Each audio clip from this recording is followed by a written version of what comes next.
Hello everybody, and welcome back to some more Modern Minecraft. Today, we're gonna dive into Seaopolis 2, which is the sequel to the first Seaopolis, which I played only for a couple of episodes before I quit. And I want to make you a promise that I won't quit this pack. And you can hold on to me, to that promise. That doesn't make sense, but we're gonna go with it. So let's begin with Seaopolis 2. This is a questing mod pack, and I did go through the basics. It's just a bunch of information about the pack. I collected everything, and then I looked at some driftwood, and we get some more driftwood crates. And you begin by breaking these driftwood crates, and we have FTB Ultimine, which is kind of the vein miner, and we totally didn't get the thing that we needed to get, which is a piece of mud, and I hope we can get it in here. Is there a piece of mud? Doesn't look like it. Wonderful. So, this means that we can't grow a tree. We also have a ship. Let's see if there's anything. Hey, Catherine. I can buy boats. You're like a ship person. Okay, this doesn't have anything that really interests me that much. It has a bit of food, but we're gonna grab the single slice of bread. So I guess we have to go to other places in the world, like those driftwood crates. And possibly there's some over there. Maybe, ooh, there's one over here. Maybe we can get lucky with this one. Ow. Please be one piece of mud. That's all I need. That is not a piece of mud. Okay, so let me steal some birch planks over here from this ship somewhere. There we go. We can turn those into a crafting table. And let's get a boat. And we're going to boat out and see if we can find us a piece of mud. First island. I am gonna steal this wool and also all of the driftwood that it has because it's gonna be useful for building. We got it. We got the mud. So now we can actually head back and grow some trees. I had to travel 250 meters out. With our newfound wool, we're gonna craft a blue bed so we can sleep the night away so we can actually build in the daytime. Good morning. Now that we have our mud, we can place it down and we can grow some trees. For example, this oak tree. Awesome. And before we do so, let's actually grab a crook, which we have ex nihilo. Sequentia is now called. And it has new textures. The crook looks much nicer than it did before. Much more in tune with the vanilla Minecraft textures.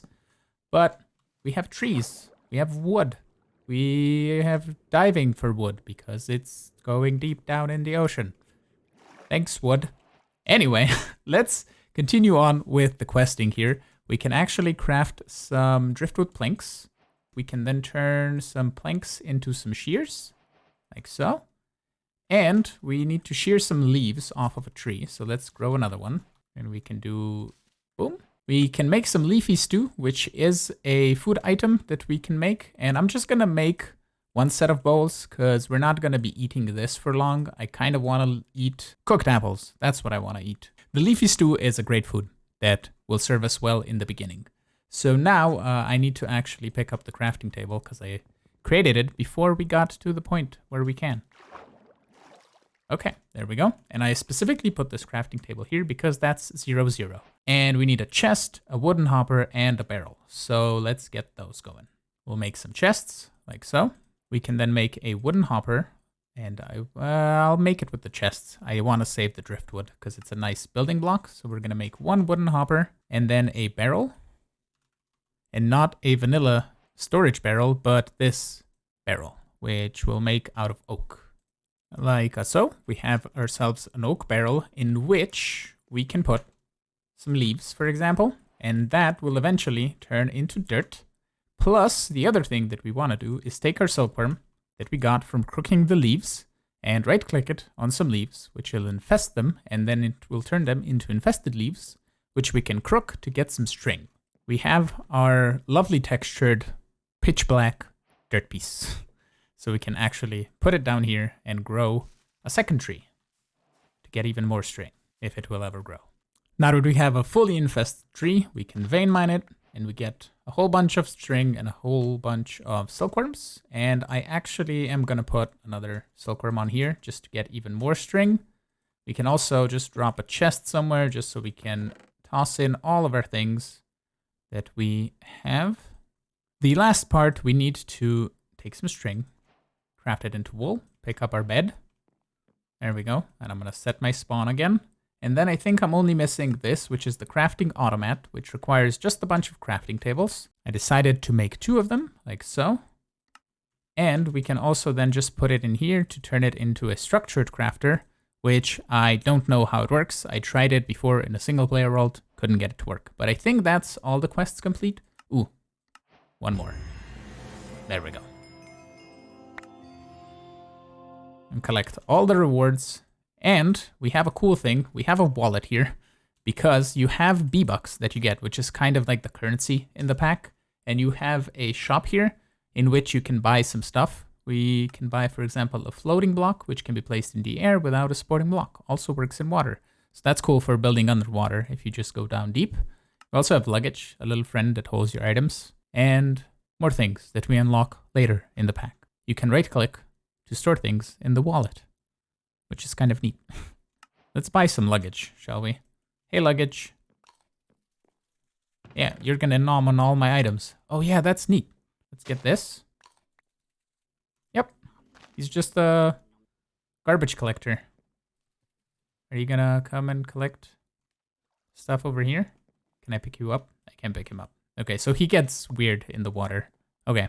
The next chapter in the quest line is called Stone, and it's gonna start by us making some string meshes, which I have already made, and they're just 9 string together in the crafting table. I also made some drying tables, which I made from the string mesh that you get as a reward for making a string mesh. We need to make sieves next, and then we need to sieve some dirt to get ourselves some pebbles. We can then turn into cobblestone, which we can then turn into furnaces, and we can progress towards completing this chapter, and that requires lots of dirt. So I chopped a whole bunch of trees, maybe a few too many, but all of this is going to slowly and surely turn into dirt. We're getting more as we speak, and I currently have to go cook lunch, so this is going to do its thing, and we're going to come back to a whole lot of dirt. I have come back from lunch, and we now have a bunch of dirt. I also did make the sieves off camera, and we can put in the meshes right here. Like so, grab a stack of dirt and start sifting. And we get a whole bunch of pebbles that are just spewing everywhere on the floor. And there we go. Pebbles galore. So now we can actually take the stone pebbles and we can just press K to compact them into cobblestone, which we now can turn into a furnace. Let's actually get a couple of these. There we go. And we're going to place them right here. And in one, we're going to just cook up like 16 cobblestone. With, I think, this. Can I use driftwood stairs in the furnace? I can, but I can't use driftwood fences in a furnace, which is super weird. Okay, so we'll put some stairs in here, and then we'll put some of this in here, and also a stack of logs, so we can start getting into some charcoal. There we go. We have 1 piece of stone, a piece of charcoal, which we can then turn into some torches. Like this. The next thing that we need is an oak crucible, which will allow us to get water. If we place down a torch and put the crucible on top, like so, it will melt anything organic that we put inside. So for example, leaves, we can toss 4 in, and that should make us a bucket of water. The next thing that we need to make is a click machine, which will allow us to automate the sieving process. And we also need a way to collect the items. So we're going to make a basic item collector like so. And we're not going to use the basalt pebbles. We will use the granite pebbles because the basalt pebbles have a different use also. The last thing that we're going to need is to take a piece of stone and surround it with 4 buttons.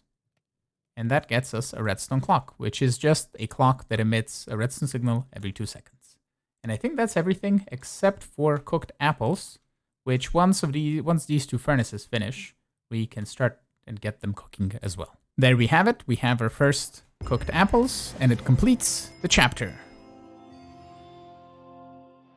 Now we can look into automating the sieving process. I have placed the slab underneath the sieves here, so I can right-click a clicking machine here.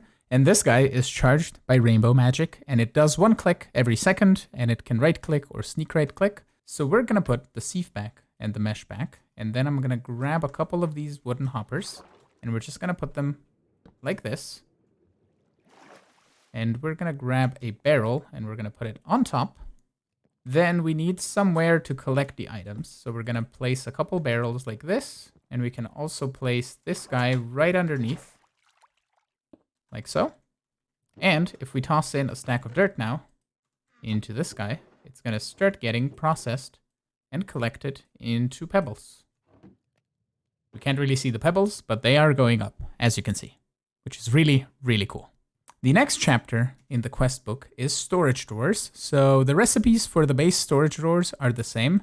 You just make a regular storage drawer like that. And let's just make a couple of these. We're gonna need 5 for that. So let's make 5 for the moment. And then we need also the 1x2. We need 5 of those. And we need the 2x2. We're gonna craft 2 stacks of that.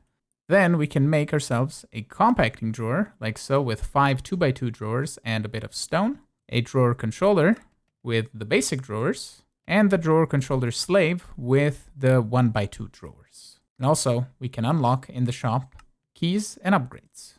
And speaking of the shop, let's go buy a drawer key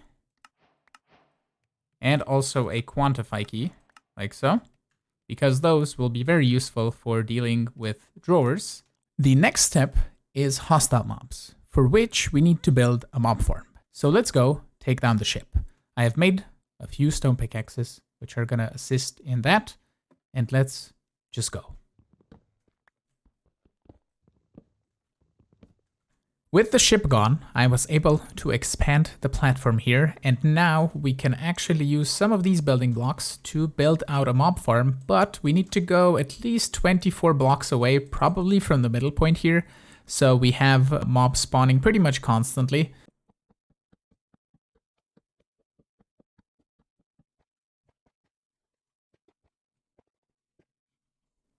I built some stone ones, which are gonna make building this a little bit easier.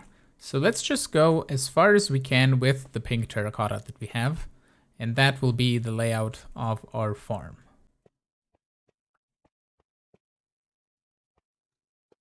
There we go, that's all the pink terracotta. So now let's see how much I can cover with the other terracottas that I have. Maybe the white concrete we can use for the edges. I have constructed an ugly, too tall box with a pink floor and a white wall and a dark oak ceiling. It looks ugly, believe me. So in here, we need to put in some vector plates, and to craft those, we need some of our pebbles. Specifically, we need the dark type of pebbles, which are, I believe, these 3, and we can craft them into their corresponding blocks. Next, we need to make a stone cutter, which I believe requires a piece of flint, which is over here. So we need to make a hammer and grind up some cobblestone. I want to see if we can do compressed cobble. No, we cannot. Okay, cool. So just regular old cobble it is.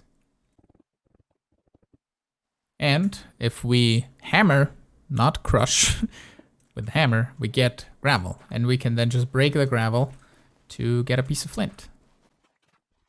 And there we go. Turns into a stone cutter. And with this stone cutter, we can then toss in our black stone, turn it into blank plates. We can then take the blank plates and turn them into vector plates. We can do the same for basalt and for the deep slate. We're gonna place down the vector plates right down here. So all the mobs will get pushed to these 3 blocks, which are gonna have the other plate, which is the damage plate, for which we just need a stone sword and 3 blank plates. I have everything that I need to get this mob farm up and running. For the moment, we're gonna store everything in a barrel until we get all the items. Then we can switch over to drawers. We have a basic item collector down here that I think it's not gonna pop off. Yeah, there we go. So that guy is gonna pick up everything in this range. So it's gonna collect everything that's gonna be touching the main plates or the damage plates, these guys, which we're gonna place right in there. And I think now I can actually go and get rid of the torches, and we can actually see this in action. There we go, torches are down. We can put in the damage plates and then cover everything with the concrete. And that was the perfect amount of everything for the mob farm. So now if we walk away a little, we should be able to see, yep, you can see skeleton, creeper spawn in. They're moving slowly. They died. You just saw it. It's working. So I'll leave this running for a little bit just so we get all the items, and then we can store them in some drawers as well. As you can see in here, we're getting all of these mob drops. I think it picked up the torches from before, but we're getting the basic vanilla mob drops. So we're gonna put in a drawer controller here in the middle. And for the meantime, we need a couple of drawers, and I think everything inside of here should have died. So let's put down some of these. We're gonna need rotten flesh, bones, arrows, gunpowder, string, spider eyes, and the basic loot box.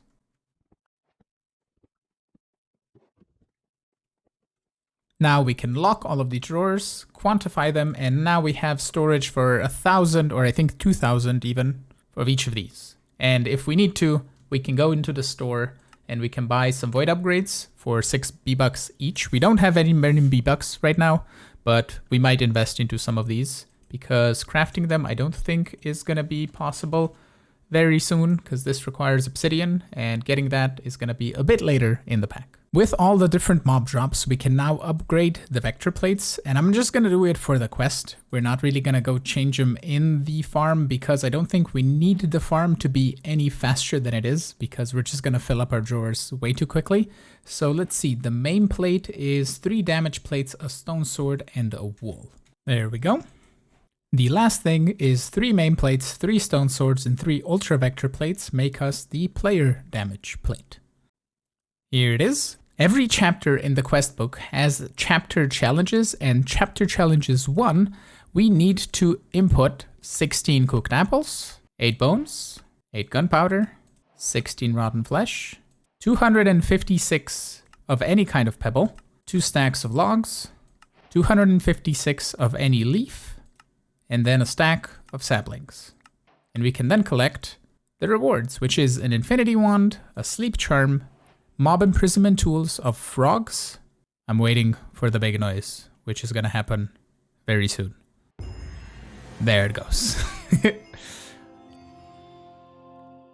So the sleep charm is really cool. We can put it in our bauble slot here in the necklace or in the charm, and we can basically not have to sleep and not worry about phantoms. And we also have an infinity wand now, which is basically making our stone wands redundant so we can toss them in the ocean to despawn. And with the imprisonment tools, we got some frogs, which are kind of cool. And I think I'm just going to keep them in the tool. We don't really need these to move any mobs just yet, but eventually we might. And we even could use the frogs to get ourselves frog lights, I think. I think those are the thing. Yeah. We need to give these guys magma cubes to kill, so that we can do at some point. I also want to take a look at these basic loot boxes and see what we can get from them. So I will just open all of these, and probably items will spew on the floor if we get too many in our inventory. There we go. So we get some solar cookers, which are really cool. I have played around with those before. We're gonna need one of these and one of these, and then we can use some of these reflectors as well. And we also get basic mob drops, as well as some dust, some mini charcoal, some regular old apples, and some of these special apples. And we can potentially set up a auto clicker to open up these loot boxes, and we can store all the items in some drawers here on the side as well, which could be a cool thing to set up. We can actually do that fairly easily right now, I think. So the solar cooker is basically a furnace that works with daylight. You can see over here that it has a daylight thingy, and if we toss in something that can be smelted, for example a driftwood log, you can see it starts smelting very, very slowly. And we can increase the speed by adding these reflectors, like so. You can add up to 4, and we have a 3 total right now. And the thing that we can do, hi penguin, do you mind, please? We can put a shining block of diamond over here on the top. And that means that this guy will work even if there's rain or darkness, so it works pretty much all the time. So if we want to, for example, get another stack of cobblestone cooking, we can just toss this in here. And it's slower than a furnace, but it doesn't require any fuel, which is really good. One thing that will significantly improve the system that I was gonna make for the loot boxes is item pipes. We can get those with flint and some chests, and flint we can get from sifting, I believe, some gravel in the regular old mesh. So we can toss in, let's just say all this gravel, and let's get it sifted. Yeah, there we go. So we need a total of 6 flint, I believe, to get ourselves some of the basic pipes. There we go. And we get 8 more pipes as a reward. Awesome. The only option that we have for opening these basic loot boxes is the click machine, which is great, but it will open them up and the items will have to be collected with another basic item collector. So I don't know if it's good that we put everything on the same drawer. I mean, we could, you know what? We'll just put the click machine right beneath the main item collector and then it can just loop and collect the items. So that's gonna be super easy to do.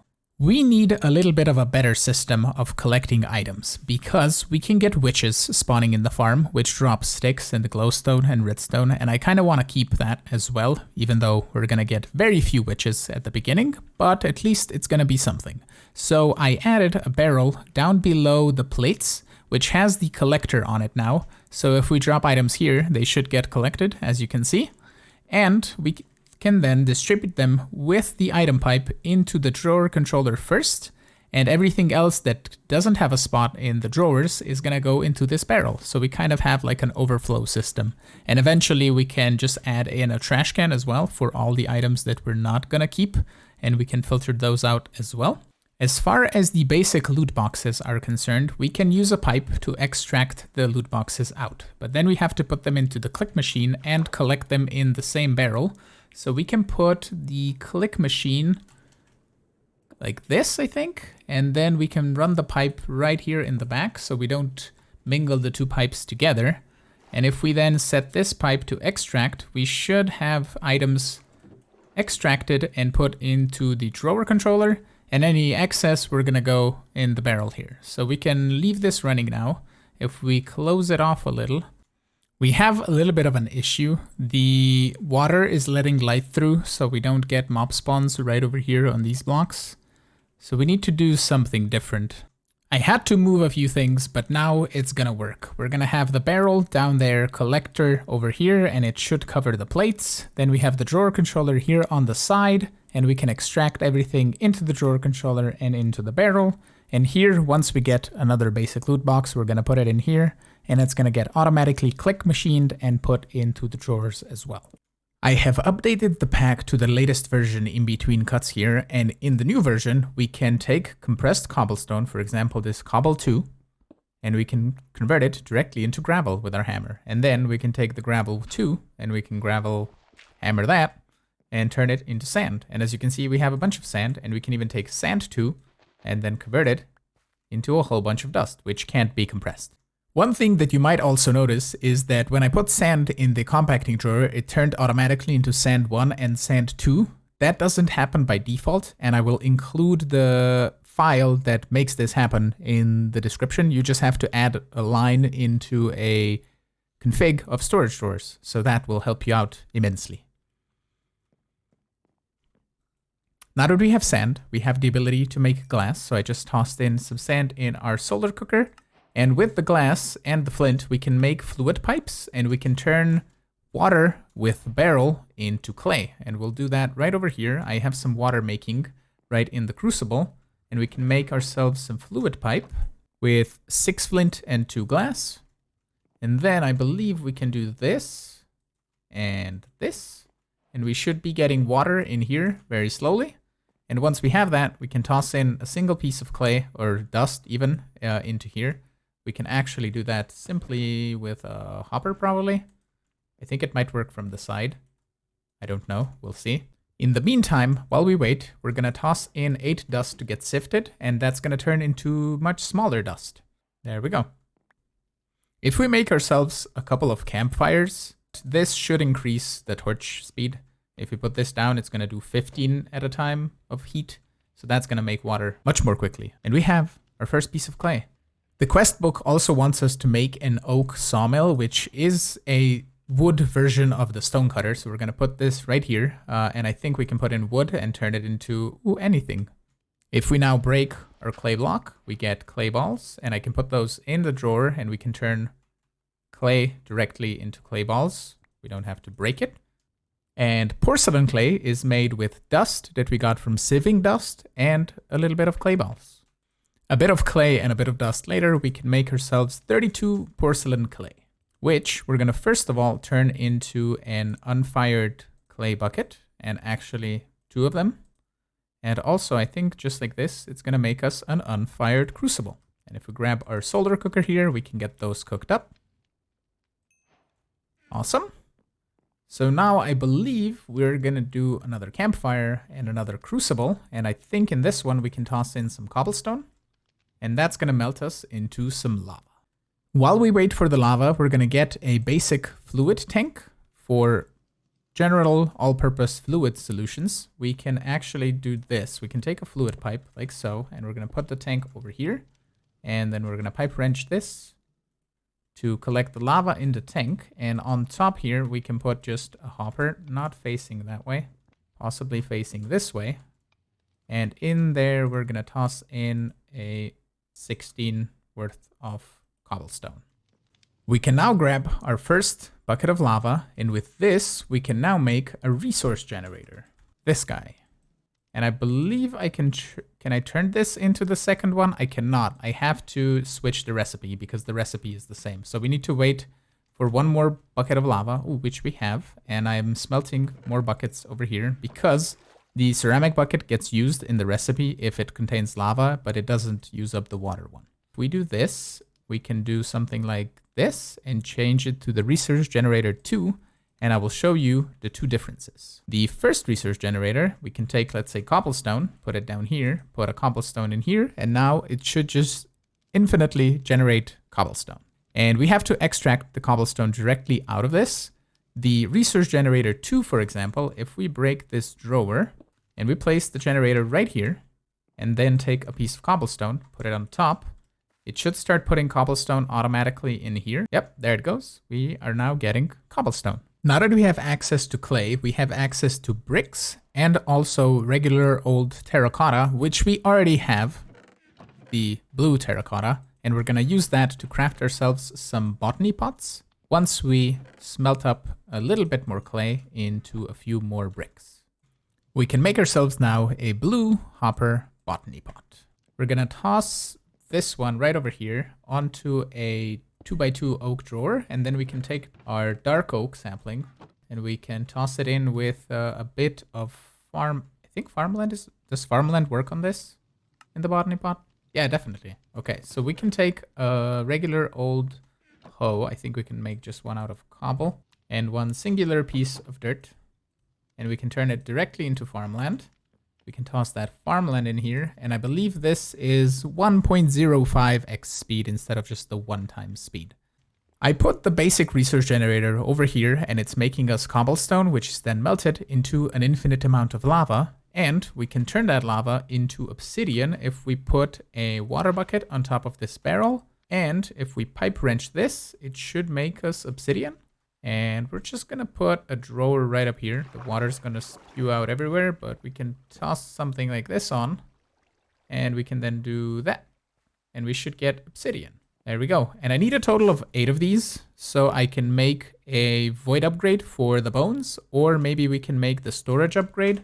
This only costs 2 obsidian, and it's going to do 2 more bones. Yeah, well, that's better than doing the void upgrade, for the moment at least. There we go. There's 5 storage upgrades. And over here, we can toss 1 on the bones, 1 on the arrows, 1 on the rotten flesh, 1 on the string, and 1 on the gunpowder. I put gunpowder in a compacting drawer because there is a block of gunpowder from Thermal Series, so that stores a whole bunch more. And the bones we can now toss in here and store a whole bunch of. Now that we have an infinite supply of cobblestone and an infinite supply of gravel, I have an infinite supply of flint. So I upgraded all of our meshes to flint meshes, which just costs 6 flint, like so. And with these, we can now have a little bit of a better chance at getting seagrass from sand, which is the last thing that we need to do in the Hammer Time questline. So we're going to go here and just toss in all of this sand, and it's going to get sifted into some seagrass. With the seagrass, we can make some sugarcane, some bamboo, and cactus. All 3 of these can be put into botany pots, so they're just gonna make 2048 of them eventually and store them in the drawers down here. I have also added all of the different bits of wood into each of their own botany pots because we can, and we can have building variety with different types of wood.